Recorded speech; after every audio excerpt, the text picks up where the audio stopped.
2010, roedd Prydain ar fin mynd i'r wal. Pobl Cymru yn colli swyddi, a teuluoedd yn becso am y dyfodol. Roedd angen trwsio ein economi. Dyna pamaeth y Democratiaid Rhyddfrydol mewn i lywodraeth, i sicrhau bod gennym ni economi gryfach a cymdeithas decach. Am flynyddoedd mae pensiynwyr ddim wedi cael chwarae teg. Mae pob un o'n i'n nabod rhywun sy'n cael trafferth talu biliau. Ond newydodd hynny oherwydd y Democratiaid Rhyddfrydol. Rydym wedi sicrhau cynnydd werth dros 800 pint i'r pensiwn wladwriaeth. Rydym yn credu dylai pensiynwyr cael ei thrin gyda pharch a chwarae teg. I fi dylai pob un person, pen bynnag ei cefndir, cael yr un cyfle i lwyddo. Yng Nghymru, mae'n flin gen i weld bod cyrhaeddiant plant yn yr ysgol ac yn hwyrach yn y bywydau yn aml yn dibynnu ar eu cefndir. Mae'n plant mwyaf tlawd yn cael ei dal yn ôl yn rhy aml. Dyna pam mae'n mor bwysig bod ysgolion ar draws Cymru yn derbyn dros 1000 o bunnoedd ar gyfer pob plentyn ar bryder ysgol am ddim. A hynny oherwydd Democratiaid Rhyddfrydol Cymru. Llwyddiannau fel hyn ydy rheswm rydw i yn wleidydd. I fi, trefnu teg yw'r llwyddiant fwyaf y Democratiaid Rhyddfrydol mewn llywodraeth.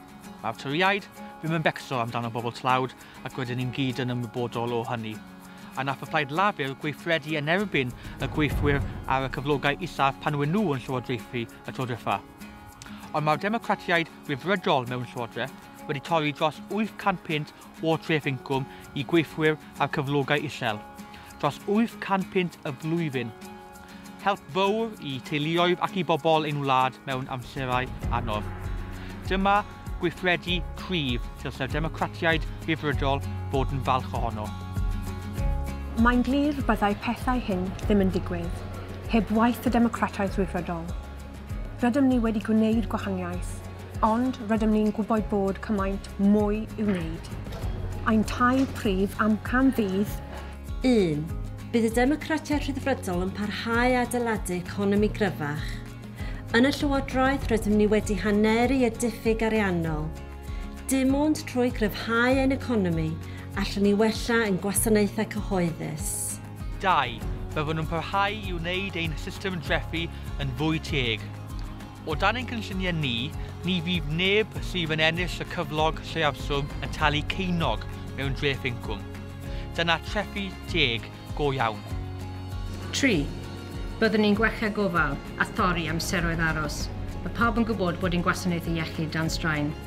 Dyna pam byddwn yn brwydro dros gynllun Kirsty Williams mwyn rhoi nifer diogel o nyrsys ar ein wardiau. O fai Caerdydd i San Steffan, mae Democratiaid Rhyddfrydol Cymru yn gwneud gwahaniaeth mawr. Rydyn ni eisiau parhau gyda'n cofnod o weithredu. Cefnogwch ni, mwyn i ni greu cyfle i bawb, gyda'n gilydd, gallo'n greu, economi gryfach a cymdeithas decach.